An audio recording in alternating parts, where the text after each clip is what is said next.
The Magnum revolver, the most powerful handgun in the world.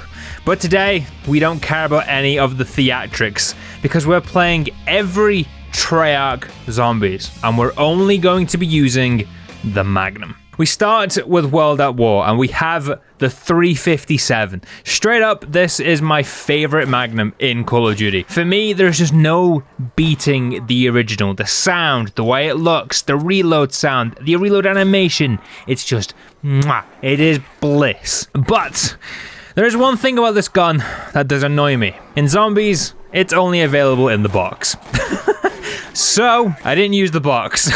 I used the command console. I spent so much time looking for a Magnum only command, but I just could not find one. So once again, Give All is my savior. Yes, that does mean I have literally every gun in the game, but you know me, I only have eyes for the Magnum today. And I know I could have used the box, tried my luck, but just... no, the box is mean. I don't want to go through that today. The 357 in this game is pretty damn powerful, and considering I had it from round 1, it was doing a very good job at killing things, and therefore I just didn't leave spawn. Although my confidence very quickly turned into cockiness, which may or may not have almost got me killed. Round 5, I finally left spawn and headed off full power. Now usually at this point, I'd focus on getting perks and pack-a-punch, but I already had a pack-a-punch Magnum, so perks were all I needed. Speed and double tap were the first perks on the board, as the Magnum is quite slow. Reload speeds are a little suspect, but with speed, I was grooving. Jug was next, and I decided to pick the perk up at the beginning of round 9, which was a huge mistake, as right as I turned the corner to grab the red goodness, the zombies thought, yeah, this is a good time to spawn, and came very close to derailing this entire run. With me already having a pack-a-punch Magnum, I didn't need to open any of the doors, meaning I just camped out by the power switch. Not the smartest idea in hindsight, but it worked. Once I hit double digits, I swapped over to the pack-a-punch Magnum, and things were going well. Very well, in fact. We were well on our way to round 20. We make it through round 15, little dicey. We make it through round 16, little more dicey. Now you'd think, after 2 close calls, I'd switch things up. I did not. Things get very out of hand very quickly, and before I know it, I'm well in over my head. I get surrounded, and it's just game over. There was no saving that one. Round 17, it's not great, not bad, but you know, we got several more games to go. Black Ops 1 is next, and we have the Python. Now, at this point, I should mention, this isn't necessarily a Magnum on all games challenge. Think of this as more of a revolver on all games challenge, because the Magnum's not exactly in every game, and revolvers kind of are, but Magnum just sounds better, so shush. Yet again, the Python on this game is only available in the box, so I used the command console. But weirdly enough, when I actually received the gun, I only got 24 bullets, even though this gun comes with like 90 in total. Robbed, if you ask me. My lack of early game ammo became a very big problem as I was completely out by round 4. And that's not all, because on that same round, I also took a down. Nothing like some early game embarrassment to get the blood pumping. I revive and now I'm in panic mode. No ammo, no perks, and hardly any points. But the zombie gods bless me with a maxi and this run is saved. We leg into power and get everything turned on, and I immediately turn my attention to pack-a-punch. The first lander was done by the end of round 5. Lander 2 was up the following round, and right as I was finding my rhythm, I only went and took a second down. So yeah, 2 downs by round 6. That's when you know things are going well for your boy. Although in my fairness, I am pretty certain the zombie that downed me had extendo arms. Like, come on, I'm nowhere near him. Excuses out of the way, the second lander was done by the end of the round, and lander 3 was done shortly later. With the landers done, pack-a-punch was open for business. All I had to do was get the points. For this, I opted to hang about the spawn room, which isn't the best idea on this game, but I made it work. Just. The Python, by the way, is an absolute beast of a weapon in this game, as it just effortlessly takes zombies out left, right, and center. I may have been playing like a pensioner, but this gun was shit hot. End of the round, I finally had the points for pack-a-punch, so I bought Jug.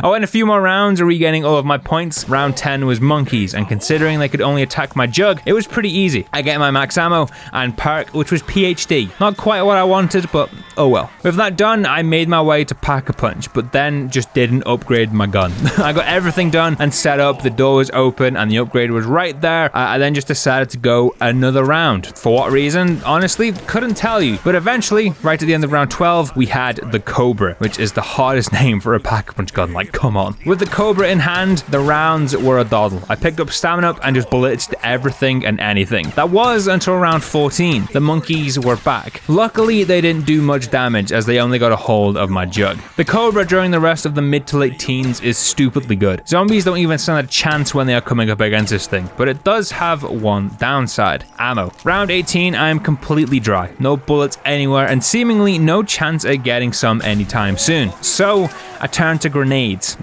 Yeah, I literally just spent 3 minutes running around throwing endless grenades as if I were a COD campaign on veteran. After about 5 dozen grenades had been thrown, we made it to round 19, which was monkeys. Phenomenal. Nothing like having to kill a bunch of juiced space rats with nothing but a knife, so I didn't. I bought the sickle, and it worked like a charm. I mean, yes, the monkey stole all of my perks, but the sickle worked. However, as I'm running over to try and salvage my jug, I take a down. I'm running through spawn, and I see no monkeys. 2 run out of the door next to Quick Revive, and I'm thinking to myself, that's fine. But then a 3rd appears out of nowhere, behind me of all places, and I just get gangbanged by space rats, and I take another down. I was a little pissed, I'm not gonna lie, you know, like I was a little annoyed. After reviving, I take them out, grab my maxi, and now we're into round 20. I thought to myself, I could get my perks before all the zombies spawned. I got jug and stamina up, and I ran for speed. And to my surprise, don't know how no one could see this coming, I could not in fact grab all my perks before the zombie spawned, which led to me dying.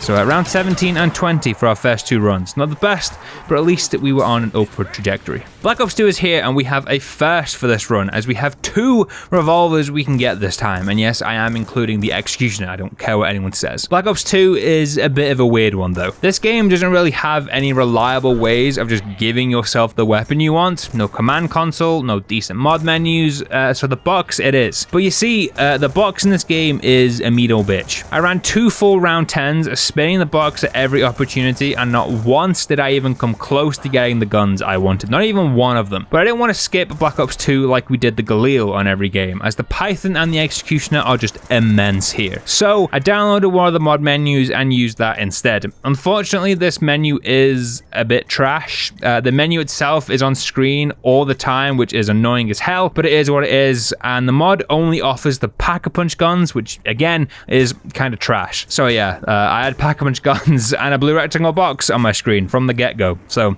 fun. Obviously, having Pack-a-Punch guns off the rip, things are a bit easy, and the opening 15 rounds posed literally 0 threat. In fact, I didn't get double tap until round 17, and both of my guns just cruised through the rounds as if they were nothing. And once I got double tap, it was just game over. The Python and the Executioner both deal ridiculous damage at this point, and nothing stands a chance. I was going through the 20s faster than a fat kid does cake, but right as I hit round 29, we hit a brick wall. The Python is no longer a clean one-shot, and by that I mean one shot to the head will kill a zombie, but they're still alive for a short while after the initial shot. This definitely makes things a little more annoying, especially when you shoot a zombie expecting them to die and they don't. It only gets worse when the headless ones continue to chase you into a corner that results in you taking it down. That down on round 29 may have been my first of the game, but it was a pivotal one, as between now and round 30 I took 3 more downs, and if your maths is on point, that means I died. Yeah, everything from that moment on was just misery. It all crumbled at my feet, and before I knew it, it was game over. Round 30, however, is a decent round, and next up is Black Ops 4. And yes, I do mean Black Ops 4. The last video I made was Bloodhound round 50, and I really just didn't want to relive that experience so soon, so here we are. And before you all shout at me for doing this on 9, there is good reason. Alistair's Annihilator is definitely a gun I would count for a challenge like this, but I decided against using it. Why? Mainly because I'm an idiot.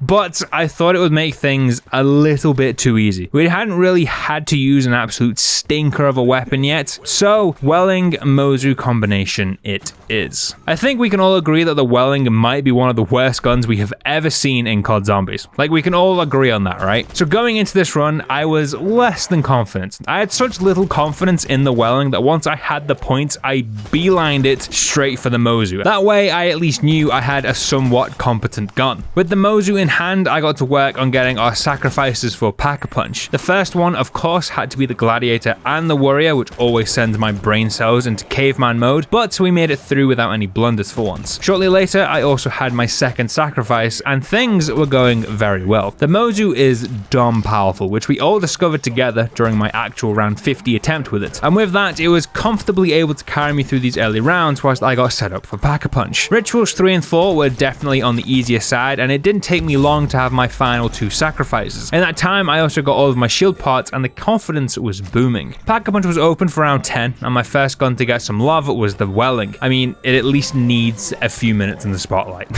With the Welling upgraded, it was time for perks, especially PhD, as I didn't fancy turning myself into charred meat with the Welling. It didn't take me long to get PhD, but after buying the perk, I got stuck between the 2 temples, as I thought I might as well stick around and get the other perk up there.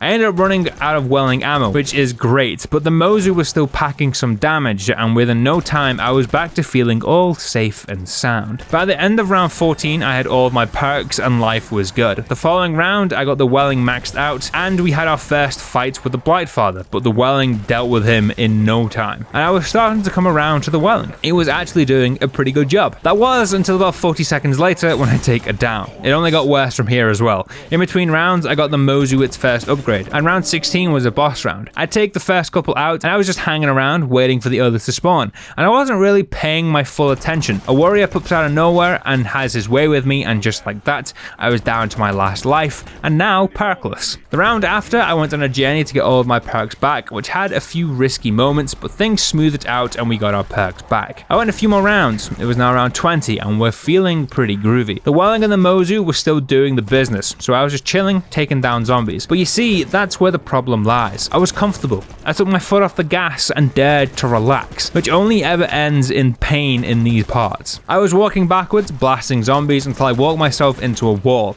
I didn't even get a chance to react before I'm swarmed by zombies, and within a matter of seconds, I went from having the time of my life to being dead. And that brings us to the finale, Cold War. Yes, technically there is a Magnum / revolver type gun in Vanguard, but that would mean reinstalling Vanguard, and I don't really want to. So here we are. The Magnum in this game is knocking futs. It is insanely good. I'm not even blowing smoke. I genuinely think the Magnum in Cold War is a top 5 weapon when it comes to outright damage, and in terms of actually using it to get to high rounds, top 3 for sure. And with that, the opening 20 rounds of this run were a breeze. I popped Rampage and Juicer from the get-go and just blitzed my way through these opening rounds. By round 20, I had a tier 2 Pack-a-Punch and a handful of perks, mainly as I was saving for that tier 3, which I got at the beginning of round 21. At that point, all I needed was the gold upgrade and the Magnum would be fully upgraded, but even without it, the gun was dealing well over 30,000 damage. Yes, that's including Deadshot, but this shit bangs. Come round 26, I have that final upgrade on all of my perks, and I'm basically just a killing machine from here on. I'm dealing well over 44,000 damage to regular zombies, and even the Megatons don't stand a chance. From here on, it's just chips, you know what I'm saying? The Magnum doesn't even break a sweat, and before I know it, I'm cruising my way through round 40. Not only am I cruising through the 40s, I am destroying them. Round 45, no ammo mods, just brawn and bullets, and I'm still one-shotting zombies. Sure, it's only the regular kind, but it's a pistol. Round 45, just dominating zombies. Round 50 rolls around in no time and the Magnum is still doing the business. Sure, it's been demoted down to a 2-shot kill, but who cares? This thing just kills zombies for fun. I did ask think Power plus Magnum plus whatever wonder weapon is on the map you're playing might be the best loadout for this game. Of course, we cleared the round 50, flawless 2, I must add. Thank you very much for watching. Drop a like to help us out with that YouTube algo. Let me know what other zombie content you want to see from me, and as always, I'll see you in the next one.